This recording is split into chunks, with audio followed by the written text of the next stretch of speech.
A paz de Cristo a todos, meus amados irmãos. Vamos para mais uma leitura bíblica de Mateus capítulo 5, das bem-aventuranças que Jesus apresenta, para os seus discípulos, para a multidão que estava ali, para assistir a pregação de Jesus, no Sermão do Monte, que se chama a pregação. Que Jesus apresenta todas as bem-aventuranças, e as evidências de um salvo, de um regenerado, uma pessoa que é regenerada, verdadeiramente salva, que recebeu a graça divina. Tem a questão da lei, e vários outros assuntos também que vamos, se Deus permitir, vamos retratar aqui. Então, começando a partir do verso 1 até versículo 48. Amém? Jesus, vendo as multidões, subiu ao monte e, assentando-se, os seus discípulos aproximaram-se dele. Então aqui começa a pregação. E Jesus, abrindo a boca, os ensinava, dizendo: bem-aventurados, que bem-aventurados que significa bendito, feliz, abençoado. Bem-aventurados os pobres ou humildes em espírito, pois deles é o reino dos céus. Ou seja,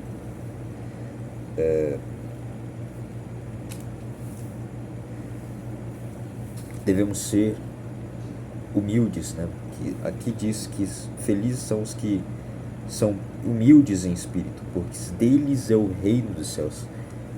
Ou seja, se nós formos humildes, a evidência de um salvo é que ele é humilde de espírito, e a recompensa dele é o reino dos céus, que é a herança de todos os salvos, todos que praticaram os mandamentos do Pai e do Messias. Bem-aventurados os que choram, porque serão consolados. Então aqui está dando uma esperança, a esperança da vida eterna, de consolo, de alegria. Aqui aqui Jesus ele já está dando o que vai ocorrer depois da glorificação, da ressurreição dos mortos, no caso, no dia do arrebatamento da igreja. E todas essas coisas aqui que ele vai falar, todas essas bem-aventuranças, são a esperança dos salvos, pelo que eles vão, que nós vamos viver, Bem-aventurados os que choram, porque não haverá mais dor na vida depois dessa. Não haverá dor, não haverá choro, não haverá morte, e nem sepulcros serão abertos. Então, a nossa pátria não é aqui nessa terra, mas a nossa pátria é celestial. É por ela que nós buscamos a Nova Jerusalém. Amém? Continuando aqui do verso 5. Bem-aventurados os humildes, porque herdarão a terra. Promessa, herança, vida eterna. Ou seja, bem-aventurados os humildes, porque herdarão a terra, novos céus e nova terra. Bem-aventurados os que têm fome e sede de justiça, porque serão fartos. Olha aí, os que têm fome e sede de justiça, os que procuram os que se esforçam em praticar, obedecer os mandamentos, a lei, os que se esforçam que procuram fazer o que é correto, o que é justo, o que é fazer o bem, amar o próximo, né? Isso é fome e sede de justiça, a pessoa querer se aproximar mais do Criador, estar cada dia mais conectado a Ele, obedecendo a Ele, seguindo o caminho da verdade, que é Cristo, que é o caminho estreito. Só há dois caminhos. Um que é o caminho fácil, que é o caminho da mentira, os prazeres carnais, tudo que o mundo dá, né? Que aos olhos humanos parece fácil, naturais, né? Olhos homens naturais. Mas e tem o caminho estreito, que é o caminho da verdade, o caminho que leva à vida eterna,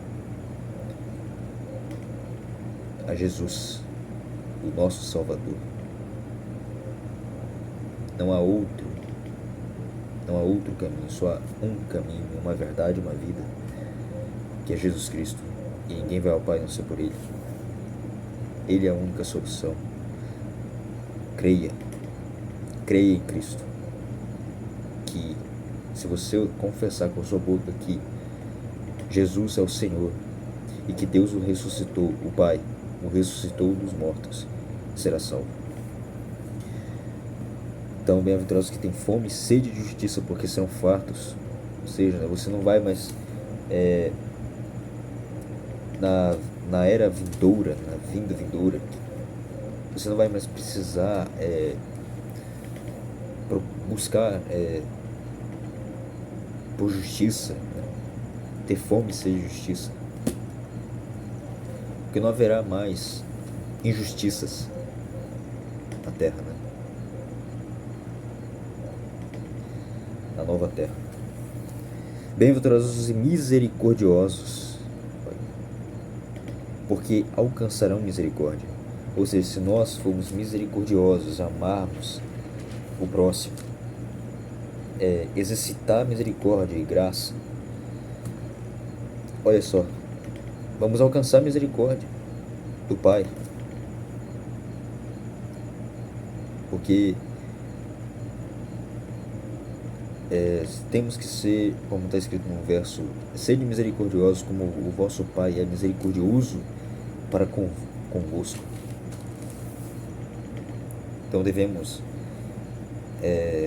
assim como o Pai tem misericórdia de nós, temos que mostrar, exercitar misericórdia ao próximo, ao nosso semelhante. Bem-aventurados os limpos de coração, porque verão o Pai. Mas todas essas promessas, vou dar um adendo aqui, todas essas promessas aqui,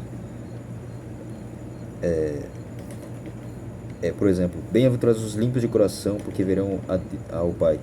Não quer dizer que só os limpos de coração que vão ver o Pai, não. Os que são misericordiosos, os que têm fome e sede de justiça, os que são humildes, os que choram, os que são pobres de espírito, também verão o Pai. Também herdarão a terra, terão o reino dos céus, serão fartos. Bem-aventurados os pacificadores, porque serão chamados filhos de Deus, filhos do Altíssimo. Então, aquelas pessoas que a evidência de um salvo é que ele é pacífico, ele não procura contendas, discórdias, né, entre as pessoas. Ele procura sempre buscar a paz e fazer o que é o certo. Bem-aventurados os que sofrem perseguição por causa da justiça, porque deles é o reino dos céus. Olha aí. Bem-aventurados sois vós quando vos insultarem e perseguirem, e mentindo disserem todo mal contra vós, por minha causa, por quê? Por causa do que obedecendo, por causa da obediência ao Messias. As pessoas os verdadeiros crentes, ele é perseguido por causa da justiça, porque ele obedece os mandamentos do Messias, nosso Senhor e Salvador Jesus Cristo. Ele pratica os ensinamentos de Jesus. Está pregando a verdade. Exultai e alegrai-vos sobremaneira, pois é esplêndida, olha só, pois é esplêndida a vossa recompensa nos céus, porque assim perseguiram os profetas que viveram antes de vós. Porque assim perseguiram quem? Os profetas do Antigo Testamento. Obadias, Ezequias, Jeremias, Oséias, Isaías, Daniel, vários outros profetas do Antigo Testamento também foram perseguidos por pregarem a verdade do Evangelho.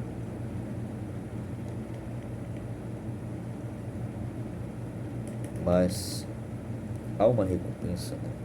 Uma promessa aqui, ó. Porque essa vida aqui, ela é passageira. É como o apóstolo Paulo disse.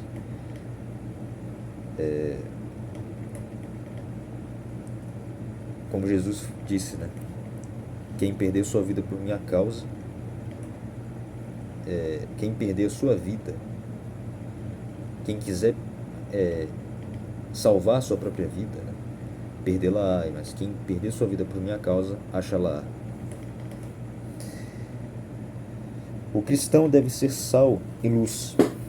Vós sois o sal da terra, mas se o sal perder o seu sabor, com o que se há de temperar? Para nada mais presta, senão para se lançar fora e ser pisado pelos homens. Ou seja, devemos ser sal da terra, dar sabor.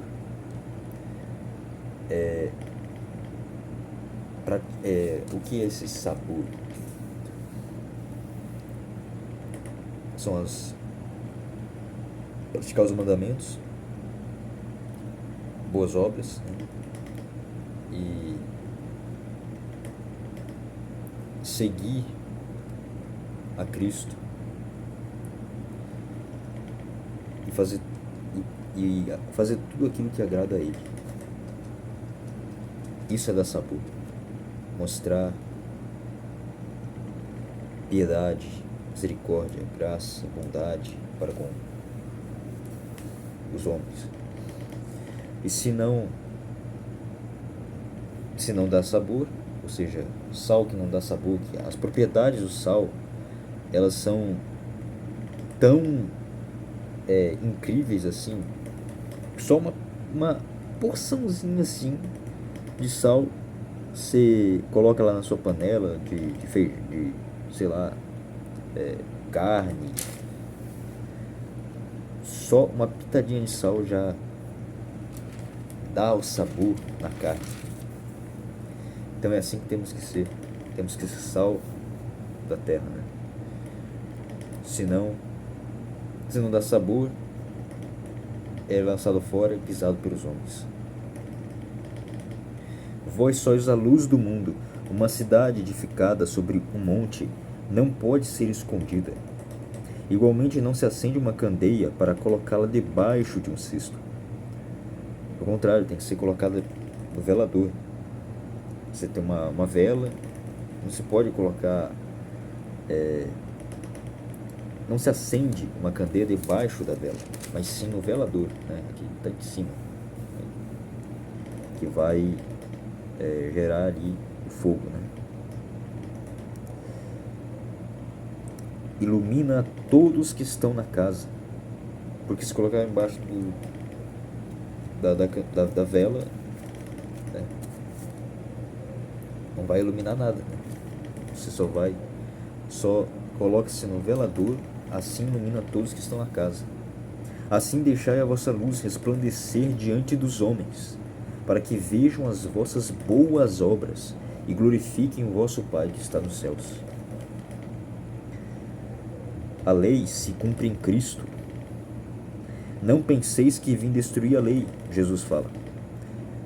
Não penseis que vim destruir a lei ou os profetas. Quem são esses profetas do Antigo Testamento?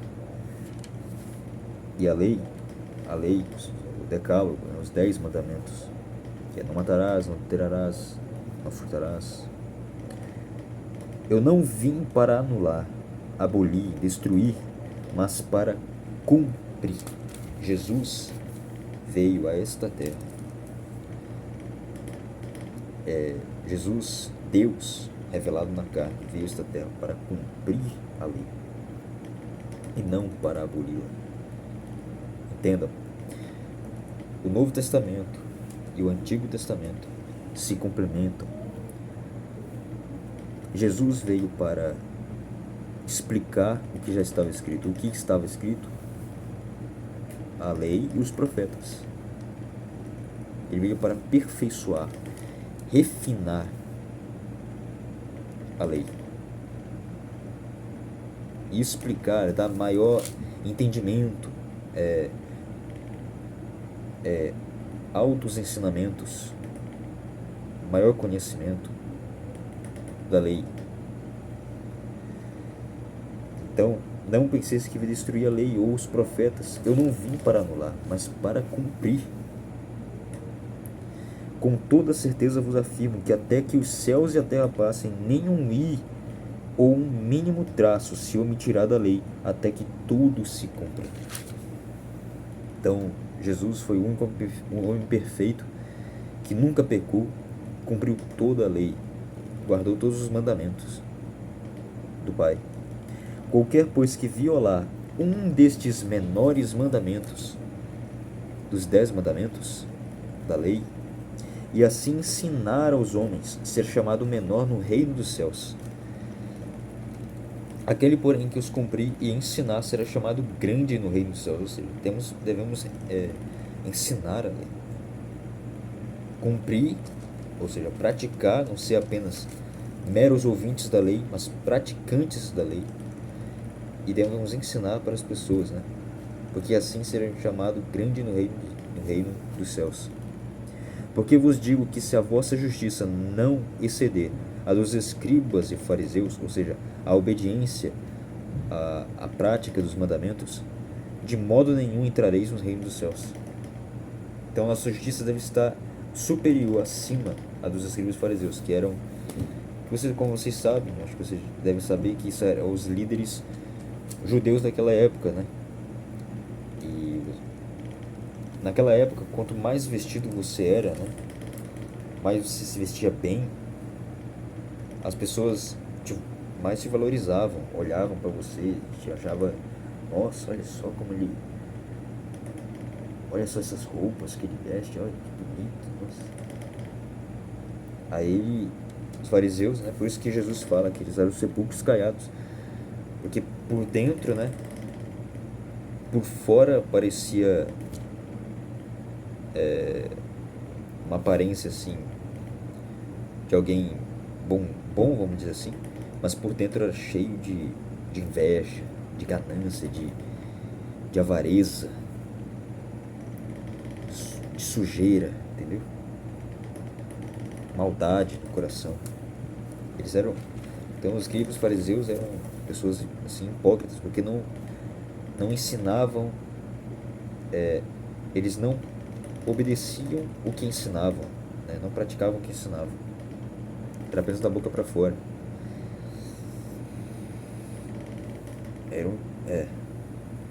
Continuando.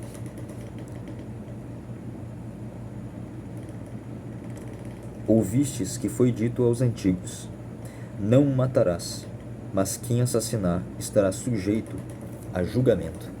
Ou seja, o dia do julgamento, né? Trono branco. Leia Apocalipse 20.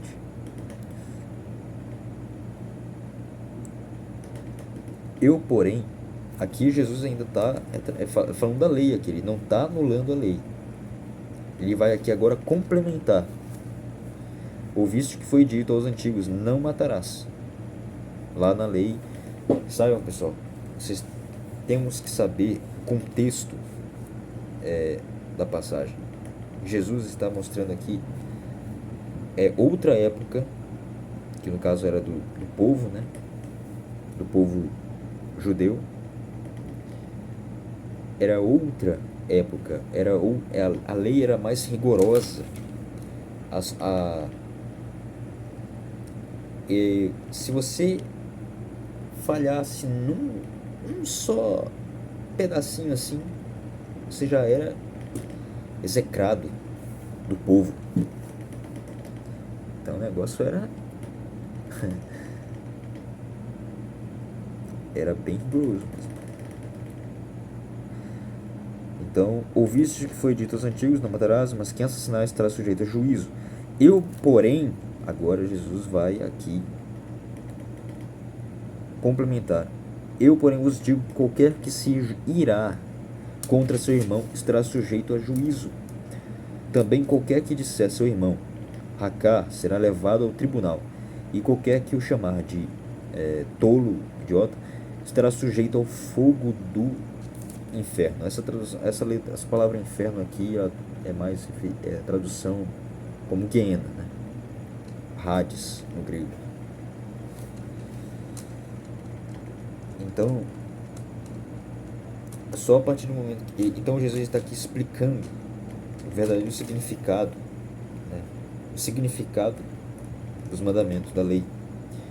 Só a partir do momento, não é só não matarás, não é só a partir do ato ali, o ato final que foi consumado, que é pecado, e sim só de você sentir ódio, rancor pelo seu irmão, desejo, né? Só a partir do desejo, o pecado nasce a partir do desejo, e este consumado gera morte. Então, só de você desejar se irar contra o seu irmão no íntimo, você já está sujeito, né? Já está condenado, né? Está sujeito à condenação. Assim sendo, se trouxeres a tua oferta ao altar e te lembrares de que teu irmão tem alguma coisa contra ti, deixa ali mesmo diante do altar a tua oferta, e primeiro vai reconciliar-te com teu irmão, e depois volta e apresenta a tua oferta. Ou seja, aqui Jesus está dando altos ensinamentos aqui, valiosíssimos. Ele não está dizendo agora, ele está ensinando aqui perdão. Jesus, ele veio para trazer perdão, misericórdia, graça, amor. E não só a lei, não é as tábuas de pedra que vão te salvar, e sim é você aceitar e crer em Jesus como seu único verdadeiro Salvador. Jesus é a única salvação, não é tábuas de pedra, mas Jesus é a salvação. Sim, a lei ela tem a sua glória, mas Jesus tem maior glória. Ele é o maior de tudo e de todos. Mas ele não vem aqui para anular a lei. A gente já viu lá que ele não veio para revogar a lei, mas para cumprir a lei.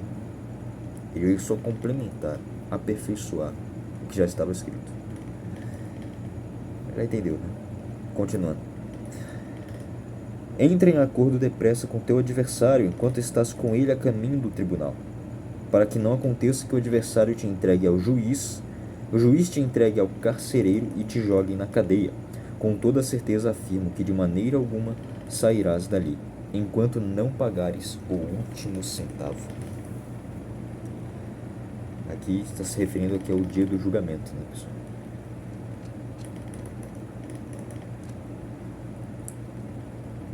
Interessante. Perdão aí. Continuando. Agora sobre adultério. Jesus aqui agora falando sobre adultério. Ouvistes o que foi dito: não cometerás adultério. Que está na lei. Que estava lá na lei deles. Eu, porém, vos digo que qualquer que olhar para uma mulher com intenção impura, com desejo impuro, carnal, em seu coração já cometeu adultério com ela.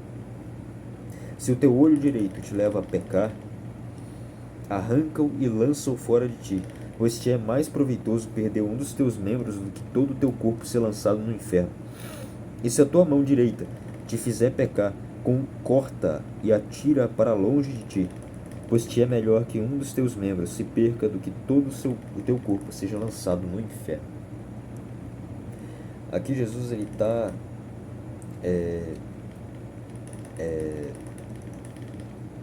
fazendo aqui uma metáfora, uma comparação.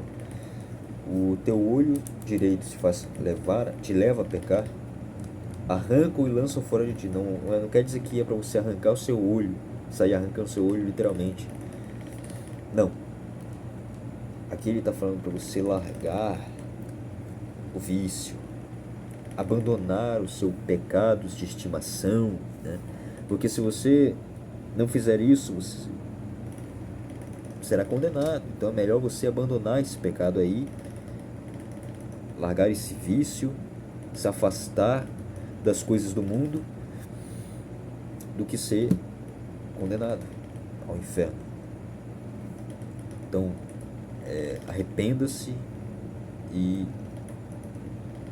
volte para Cristo, porque Ele é a salvação. Não há outro Salvador. Ele é o único Salvador, o único Senhor. Pois é mais proveitoso perder um dos teus membros do que todo o teu corpo ser lançado no inferno. É isso, pessoal.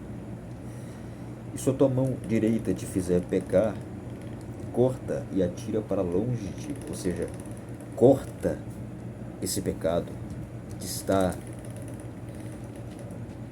esse teu pecado de estimação. Corta, abandona, execra da tua vida e siga a Cristo. Negue-se a si mesmo. Cada um tome sua cruz e siga. Isso é o caminho. O casamento. Aqui Jesus agora falando sobre casamento. Foi dito também: aquele que se divorciar da sua esposa deverá dar a ela uma certidão de divórcio. Eu, porém, vos digo: qualquer que se divorciar da sua esposa, exceto por imoralidade sexual, faz com que ela se torne adúltera. E quem se casar com a mulher divorciada estará cometendo adultério. Aqui é que muitos pastores, não são todos, tá, pessoal? Estou aqui generalizando, não vou entender mal, mas muitos pregadores, eles têm uma interpretação errada dessa passagem, como se dizendo que você pode se divorciar, né, e se casar com outra mulher ou com outro homem. Mas não, pessoal. O que Jesus está querendo dizer aqui? Vamos voltar. Foi dito também: aquele que se divorciar de sua esposa deverá dar a ela uma certidão de divórcio. Aqui, no contexto, é outra época, tá? Na época do povo, daquele povo, né? No caso, era muito... Se uma mulher, qualquer coisinha aqui, assim, um homem olhasse para uma mulher, alguma coisa imoral nela, alguma coisa que não agradasse a ele, ela era... não vou nem falar aqui, você já sabe, né? Era apedrejada.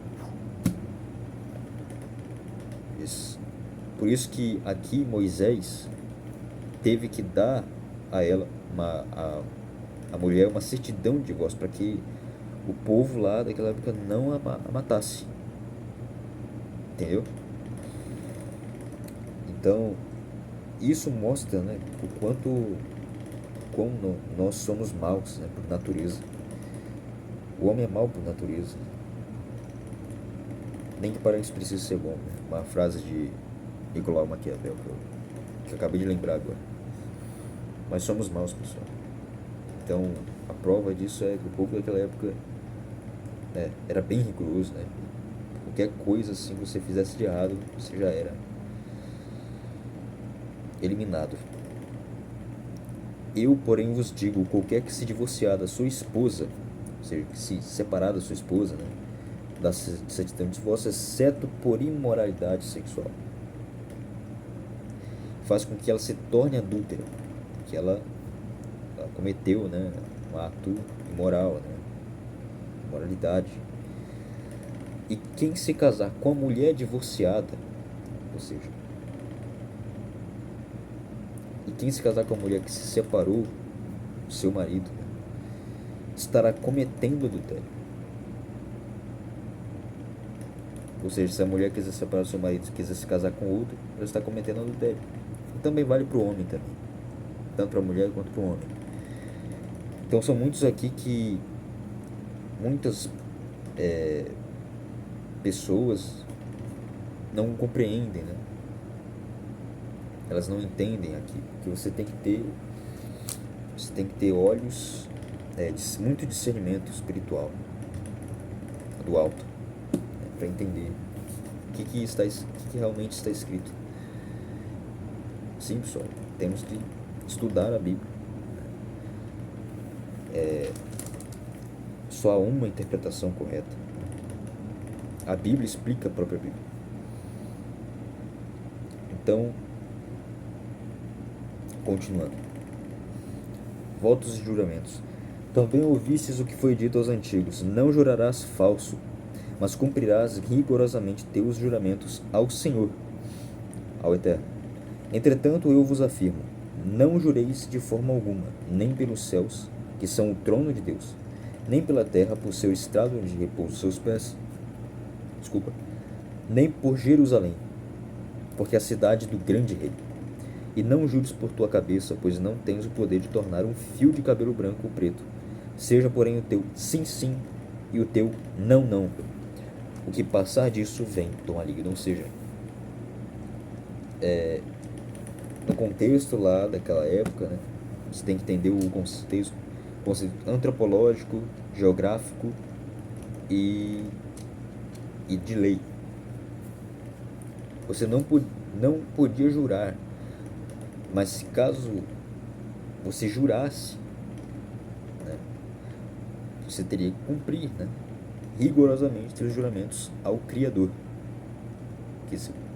Agora, o que o Messias está dizendo aqui, olha, entretanto, eu vos afirmo, não jureis de forma alguma. Ele está dizendo para você não jurar, não fazer juramento, nem pelos céus, que são o trono do Criador, nem pela terra, por seus estrados, por seus pés, nem por Jerusalém, porque é a cidade do grande rei, e não jures por tua cabeça, pois não tens o poder de tornar um fio de cabelo branco ou preto.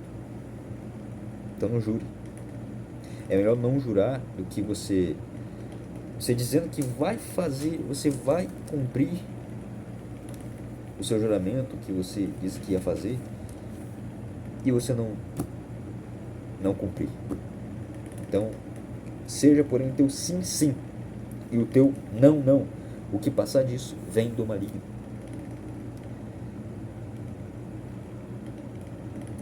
Amém, irmãos? Vou parando por aqui, tá? Acho que o vídeo deve estar bem longo, né? Já deve ser quase 35 minutos, né, de vídeo. Vai ter uma parte 2, tá? Sobre Mateus capítulo 5. E espero que vocês se vocês chegaram até aqui, que Deus, o Eterno, nos abençoe e que a paz do Senhor Jesus os acompanhe. O amor de Cristo que nos uniu, nos dê força e sabedoria para vencer e continuar lutando contra os prazeres carnais deste mundo caído. Amém, irmãos? Fiquem na paz e até a próxima.